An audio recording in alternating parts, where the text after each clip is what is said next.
Good morning, friends. Today we are going to start with a new chapter, that is Limited Liability Partnership Act 2008, which is also called as LLP Act 2008.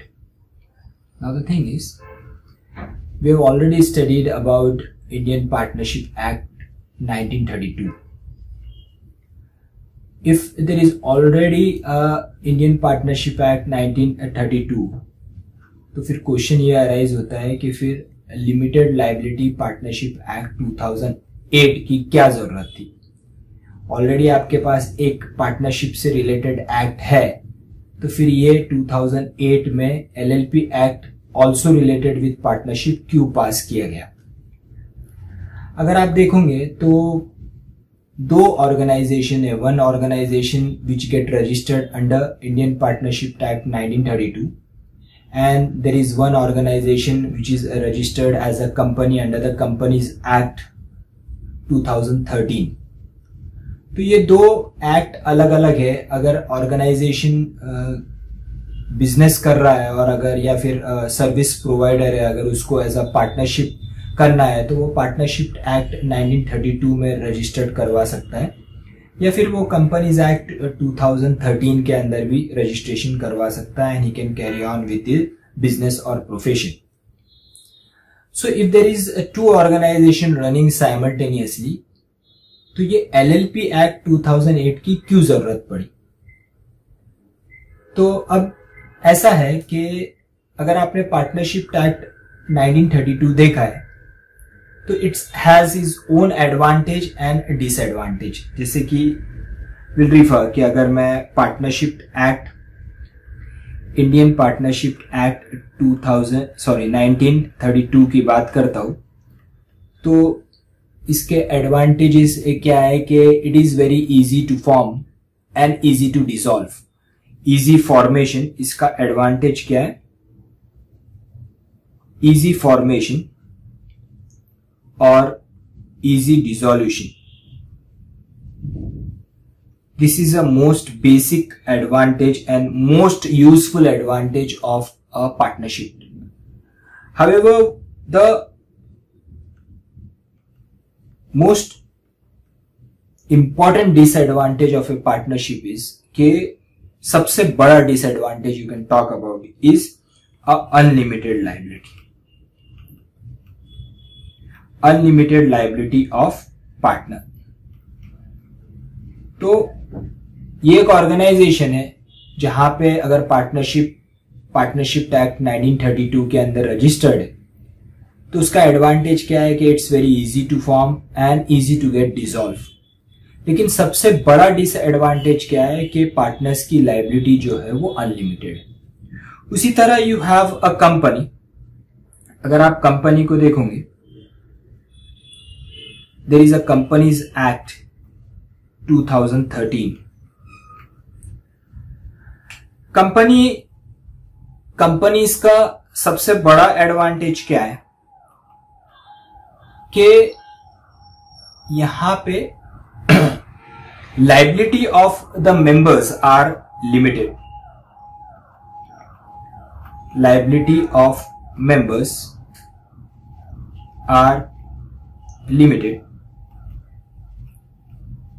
Directors are the managers, they can be also a owner of the company, और वो directors की भी liability ये provision की वजह से क्या रहेगा, limited. Limited in the sense limited to the extent of unpaid value of shares. तो शेयर्स की जो वैल्यू रहेंगी वहां तक की लाइबिलिटी रहेंगी ओनर्स की। लेकिन सबसे बड़ा डिसएडवांटेज कंपनी का क्या है, डिसएडवांटेज क्या है कंपनी का कि रिजिडिटी बहुत है। रिजिडिटी में क्या आता है कि दो the formation is easy but dissolution is very tough. Dissolution is very rigid, I mean it's very tough. यानी चाहे जब कंपनी डिसॉल्व आप नहीं कर सकते हो। आपने फॉर्मेशन तो कर लिया, लेकिन अगर डिसॉल्व करना है तो there are N number of formalities, n number of complication that has to be fulfilled. In certain cases, you will have to obtain the permission of the High Court in order to get dissolution for the purpose of dissolution of the company. उसके अलावा there are n number of forms that has to be uploaded every year in the registrar of company, that is called as an ROC. So these are certain disadvantages and important disadvantages of the company. So you can see that on your screen that partnership has their own advantage, at the same time there are certain disadvantages. In the same manner, company has certain advantages and disadvantages. Before Companies Act 2013, there was Companies Act 1956. Earlier, we used to follow the provisions of Companies Act 1956. There were amendment done in 2013. जब आप Companies Act 2013 जो आपके syllabus में भी है लेकिन detail में नहीं है, only certain part has been covered for Companies Act 2013, वहाँ पे we will see that. तो you can see कि पार्टनरशिप के has their own advantage और सबसे बड़ा डिसएडवांटेज है अनलिमिटेड लायबिलिटी पार्टनर्स की, यानी अगर पार्टनर्स के डेप्ट, अगर पार्टनर्स पार्टनरशिप के एसेट से पे नहीं कर पाए तो पार्टनर्स को घर से पॉकेट से पैसा लाना पड़ेगा, यानी उनके घर का पैसा भी यहाँ पे इस्तेमाल करना पड़ेगा। तो लायबिलिटी ऑफ पार्टनर्स अनलिमिटेड है। उसी तरह कंपनी का एडवांटेज ये है कि liability though it is limited लेकिन रिजिडिटी बहुत है, तो इसीलिए government felt that there is a need to come up with certain act which help the organisation कि ये दोनों पार्टनरशिप और कंपनीज के एडवांटेज लेके ऑर्गेनाइजेशन फॉर्म कर सके। तो that's the reason they have come up with a new act that is called as an LLP Act 2008. तो LLP Act is nothing but it is a mixture, or you can call it as a hybrid of a LLP as well as a companies. तो LLP Act 2008 में आया और सभी provisions applicable हुए उसके 31 मार्च 2009 से। Almost provisions are applicable from 31st March 2009, that is 31st March 2009 में वो provisions आ गए थे। तो LLP Act लाने की इसलिए जरूरत पड़ी कि ये LLP Act से they have enforce certain advantages of partnership and certain advantages of company, यानी यहाँ पे दोनों के एडवांटेजेस इसमें मिक्स किए गए and they have come up with LLP Act 2008। Advantages of partnership क्या है कि डिसएडवांटेजेस ऑफ पार्टनरशिप क्या है कि वहां पे लायबिलिटी अनलिमिटेड है, तो दे have come up with LLP और यहाँ पे पार्टनर्स की लायबिलिटी विल बी लिमिटेड, यानी जो पार्टनरशिप के डिसएडवांटेजेस है वो यहाँ पे LLP के अंदर वो एडवांटेज हो गए। उसी तरह जो एडवांटेजेस है पार्टनरशिप के वो यहाँ पे उसी तरीके से यहाँ पे लागू किए गए, वो एडवांटेजेस को डिस्टर्ब नहीं किया गया। डिसएडवांटेजेस को यहाँ पे क्या बना दिया गया, एडवांटेज। पार्टनरशिप एक्ट 1932 के अंदर लायबिलिटी ऑफ पार्टनर्स अनलिमिटेड है, वही चीज यहाँ पे क्या हो गई, पार्टनर्स की लायबिलिटी लिमिटेड हो गई। दूसरा, कंपनीज एक्ट के जो एडवांटेजेस है वो यहाँ पे LLP में लाए गए। कंपनीज एक्ट के एडवांटेजेस जो थे वो है लायबिलिटी लिमिटेड, वही चीज यहाँ पे लाई गई। और यहाँ पे जो डिसएडवांटेज है कंपनी का, डिसएडवांटेज क्या है कि आप डिसोल्यूशन नहीं कर सकते हो इजीली, लेकिन वो पार्टनरशिप का क्या है, एडवांटेज है, और कंपनी का क्या है, वो डिसएडवांटेज है। तो वहां कंपनी का जो डिसएडवांटेज है वो LLP के अंदर एडवांटेज बन गया, यानी पार्टनरशिप और कंपनीज के जो एडवांटेजेस है वो यहाँ पे LLP के अंदर मिक्स किए गए। तो in short you can call it as के in the case of an LLP, liability of the partners will be limited. There is an easy formation as well as there is an easy dissolution. That means अगर कोई particular partner को partnership में से निकलना है तो वो easily निकल सकता है, उसी तरह LLP का डिसोल्यूशन भी इजीली हो सकता है। तो ये दोनों के एडवांटेजेस कंबाइन किए गए LLP के अंदर। तो that is all about LLP. Just will now refer to the various provisions of LLP Act 2008. Now on your screen you can see that अब ये LLP Act जो पार्टनरशिप LLP Act पार्लियामेंट ने जो है इसको parliament pass the LLP Act on 12th December 2008।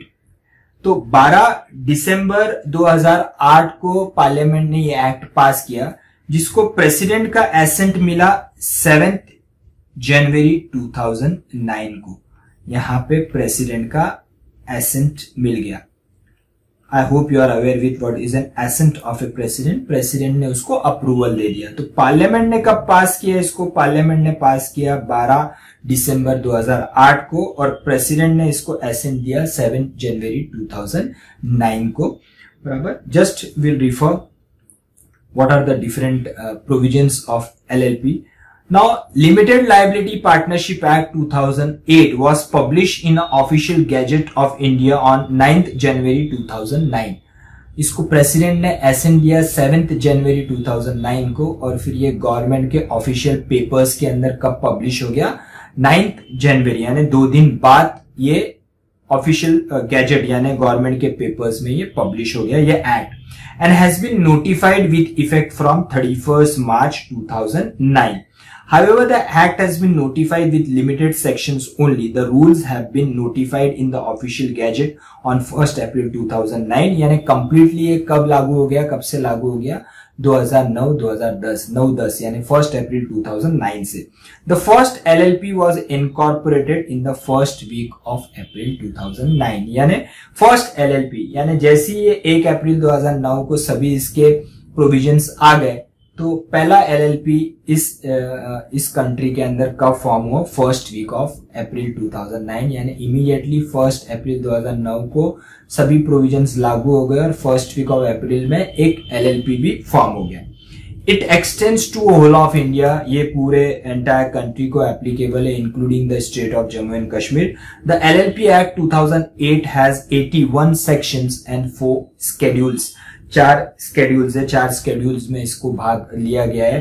ये 4 schedules बताते हैं कि अगर एक ऑर्गेनाइजेशन से दूसरे ऑर्गेनाइजेशन में शिफ्ट करना है तो वो किस तरीके से कर सकता है, और उसके लाइबिलिटीज क्या क्या होंगी और उनके राइट्स क्या क्या होंगे, ये 4 स्केड्यूल्स में बताया गया है। In short, the first schedule deals with the mutual rights and duties of the partner as well as limited liability partnership and its partners where there is an absence of formal agreement with respect to them.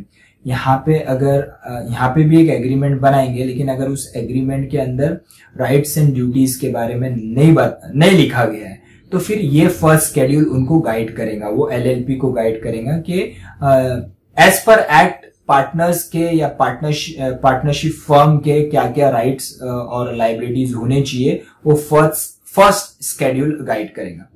So what it says, the first schedule deals with mutual rights and duties. किन किन के mutual rights and duties? Partners के, उसके अलावा limited liability partnership के यानी partners के, partnership के, और उसके partners where there is an absence of formal agreement. यानी यहाँ पे क्या बोल रहा है कि अगर आप खुद के राइट्स एंड ड्यूटीज नहीं डिफाइन करते हो, तो in that circumstances first schedule आपको गाइड करेगा, जिसमें बताया जाएगा कि पार्टनरशिप फर्म के राइट्स एंड ड्यूटीज क्या रहेंगे, पार्टनर्स के पार्टनरशिप फर्म के अगेंस्ट में राइट्स एंड ड्यूटीज क्या रहेंगे, एंड वाइस वर्सा, और उसके अलावा आउटसाइडर्स के अगेंस्ट में और पार्टनर्स के विद इन उनके राइट्स एंड लाइबिलिटीज क्या होंगे, ये फर्स्ट शेड्यूल गाइड करेगा।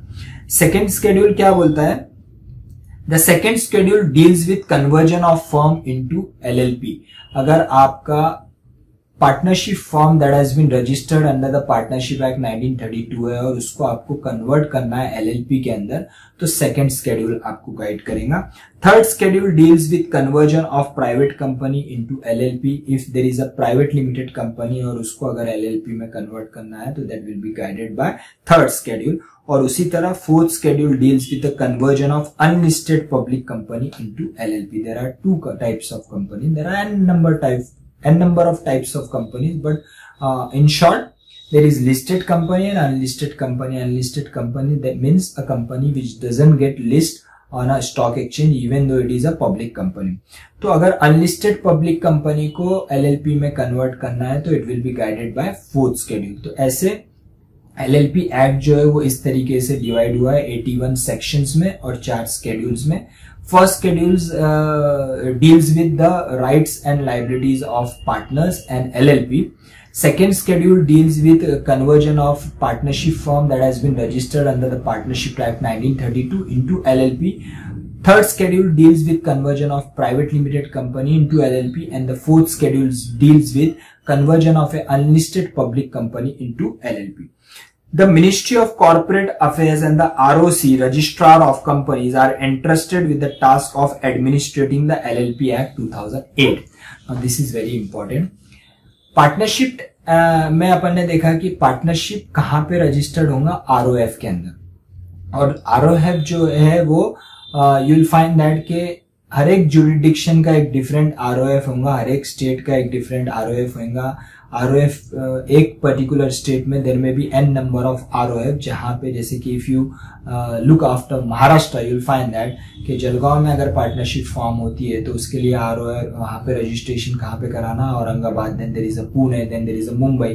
तो you have a different jurisdiction. तो वहां पे एडमिनिस्ट्रेटिंग बॉडी क्या है, पार्टनरशिप एक्ट 1932 के केस में वहां पे administrating body is ROF, registrar of firm. लेकिन LLP के केस में administrating body is ministry of corporate affairs, MCA, and ROC, registrar of companies.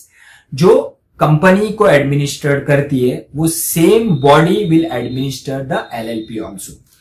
The central government has the authority to frame the rules with regards to the LLP 2008 and can amend by notification in the official gazette from a time to time. तो LLP act को कौन control करने वाला है, उसको govern कौन करेगा, उसमें रूल्स एंड रेगुलेशन कौन बनाएगा, तो union government, that is a central government, unlike a partnership. The Indian partnership act 1932 is not applicable to the LLP obviously because LLP के लिए नवा एक्ट डिजाइन किया गया है। उसको कौन सा एक्ट डिजाइन किया गया है, LLP एक्ट 2008। अब यहाँ पे बोला गया है need for limited liability partnership. क्या जरूरत पड़ गई कि आपको LLP एक्ट 2008 लाना पड़ा? तो मैंने आपको बताया कि पार्टनरशिप के उसके खुद कुछ डिसएडवांटेजेस थे, उसी तरह कंपनीज के कुछ डिसएडवांटेजेस थे। तो एक पर्टिकुलर एक्ट लाने की ये जरूरत थी कि ये एक्ट के द्वारा अगर आप कोई ऑर्गेनाइजेशन फॉर्म कर दे तो उस ऑर्गेनाइजेशन के अंदर आप पार्टनरशिप के जो एडवांटेजेस है और कंपनीज के जो एडवांटेज है, या फिर कंपनीज के जो डिसएडवांटेजेस है और पार्टनरशिप के जो डिसएडवांटेज है, उसको रिमूव करके एक नवा एक्ट लाया गया जिसमें ऑर्गेनाइजेशन फॉर्म हो सके। तो दैट पर्टिकुलर ये LLP एक्ट लाया गया है, it is a hybrid system जहां पे you have combine the advantages of partnership and company. What it has been said, a need was felt for a new corporate form that could provide the benefit of limited liability of a company and the flexibility of traditional partnership to its member in organizing their internal structure based on mutual agreement. Hence, a concept of LLP was introduced, which combines the element of both a corporate structure, that is a limited liability, as well as a partnership form structure, that is a flexibility. The LLP is a separate legal entity, while the LLP itself will be liable for the full extent of his assets. The liability of partners will be limited. Similar to companies, company के अंदर बोला गया कि company is a separate legal entity. That means it is a artificial person, जो भी asset purchase होगा या फिर जो भी liability incurred होंगी, that will be in the name of a company. In the same manner, in the case of companies or in the case of LLP also, LLP is also a separate legal entity, and all the contract will be entered in the name of this artificial person, that is an LLP, and the liability of all the partners will be limited. Their personal assets will not be liable for the liability or a debt of a partnership, that is an LLP. Partnership firm that has been registered under LLP Act. Limited liability partnership framework could be used for many professional and enterprises, such as professionals enterprises providing multidisciplinary services such as legal, accounting, taxation, scientific, such as a chartered accountant, course, CMA, company secretary, advocates, etc. That means LLP अब generally कौन कौन से cases में it's very vital and it is very advantages, तो it says that के जो legal services provide करे just like us chartered accountants और एडवोकेट्स और कंपनी सेक्रेटरीज, तो for these organization it is very vital, it is very useful. So this organization just such as a chartered accountant, if there is a partnership firm of chartered accountant, so it is advisable for them to get themselves registered under the LLP Act 2008 rather than a Partnership Act 1932. Venture capital fund where risk capital combines with the knowledge and expertise. Venture capital is an organization where there is a big investment with a big return. It is generally called as a venture. Why it is called as a venture? Because there is a heavy risk involved. It is altogether a new idea. आप new idea में पैसा डाल रहे हो तो there is every chances that you are going to make a good money out of it. तो that is generally called as a venture. तो उसमें अगर आप पैसा लगाते हो तो that is called as a venture capital. तो उस venture organizations के लिए भी LLP is quite useful.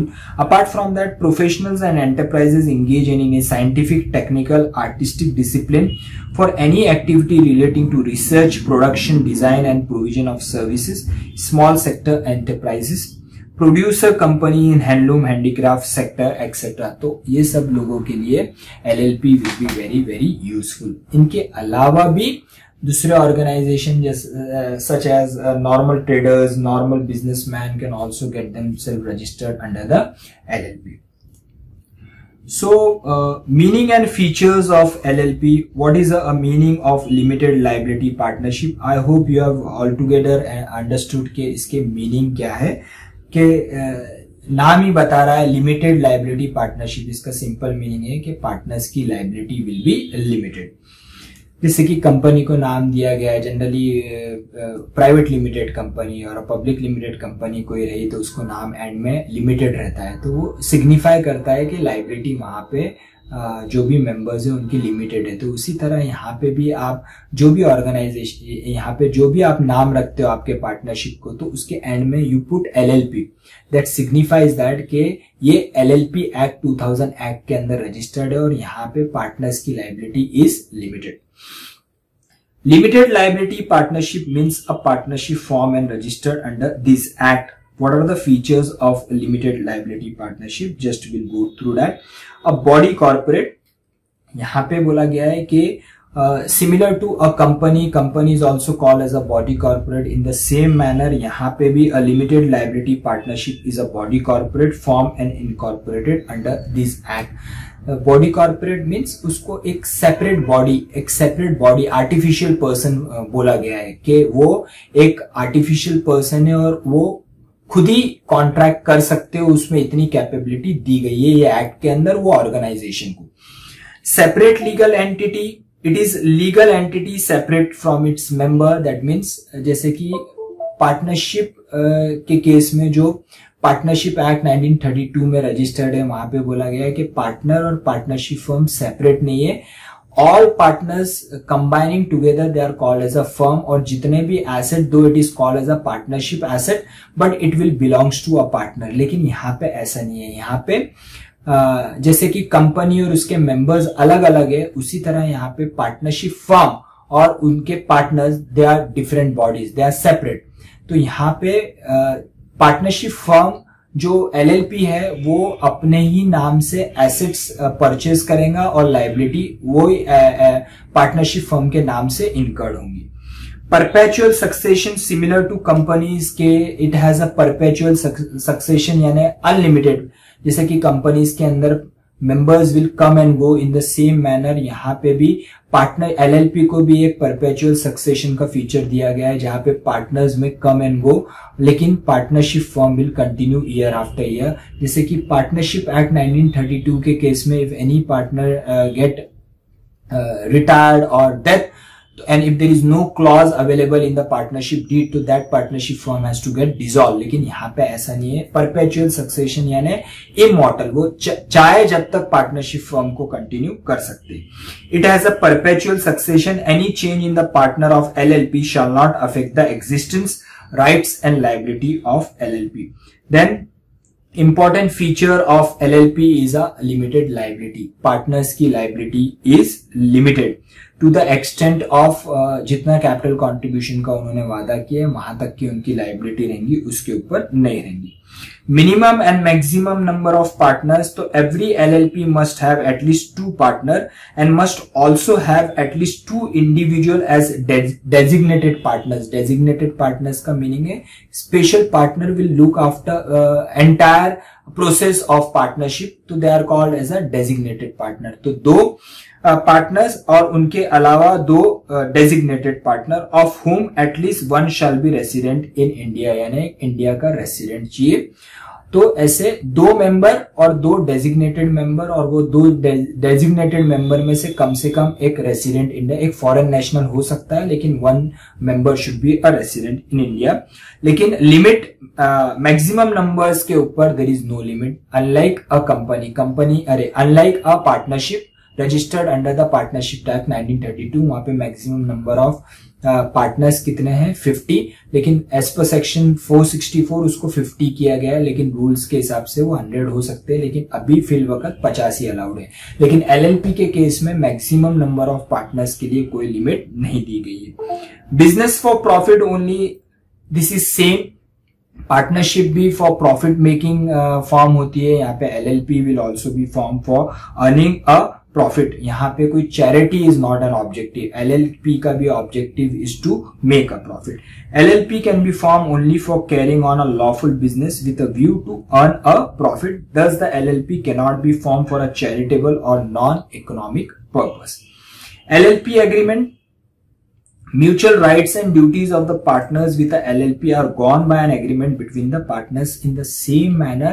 जैसा आप partnership deed, partnership registered under the partnership act 1932 बनाते हैं, उसी तरह यहाँ पे भी आप एक एग्रीमेंट बनाएंगे जिसमें राइट्स एंड ड्यूटीज डिफाइन रहेंगे, और अगर नहीं किया गया है तो आपको Schedule 1 आपको गाइड करेगा.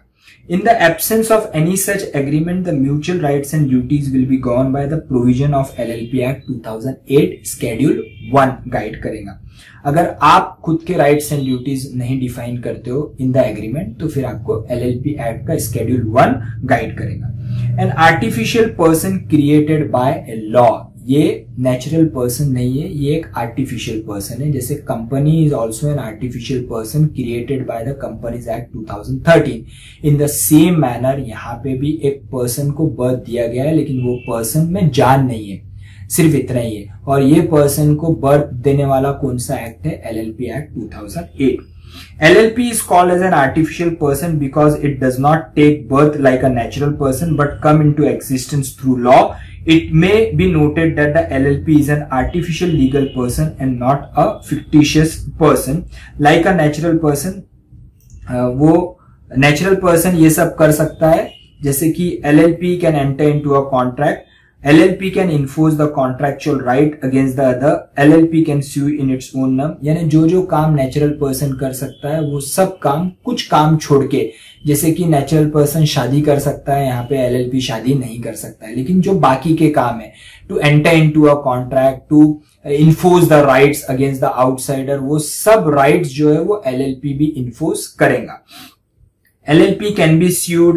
LLP can own or hold property in its own name. Unlike partnership, partnership के केस में partnership के asset are the assets of the partners.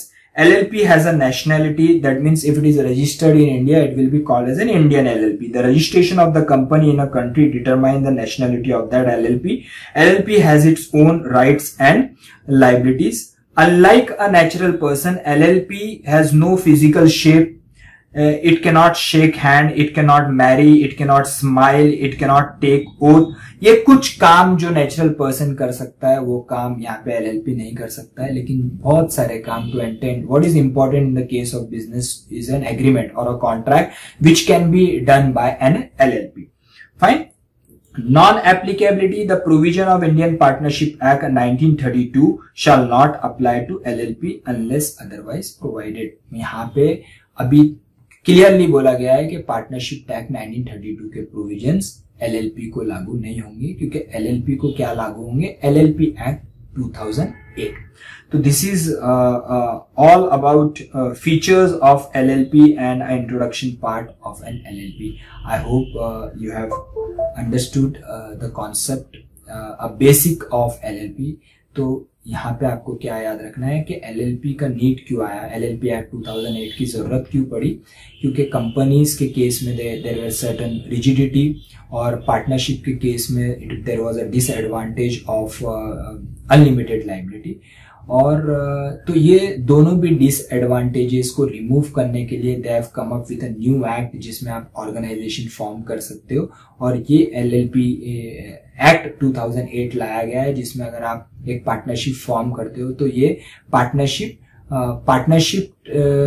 जो पार्टनरशिप एक्ट 1932 के अंदर रजिस्टर्ड है और जो कंपनीज एक्ट 2013 के अंदर रजिस्टर्ड है, तो उन दोनों के एडवांटेजेस यहाँ पे पुल किए गए, यहाँ पे उनको कंबाइन किए गए, and they have come up with an LLP act 2008. So this is a basic of LLP. तो इसको पार्लियामेंट ने कब पास किया? 12 दिसंबर 2008, और इसको प्रेसिडेंट का एसेंट कब मिला है? 7 जनवरी 2009 को, और official gazette of government official papers में कब प्रिंट हुआ, कब आया? On 9th January 2009. Hope you have understood the concept. Bye everyone.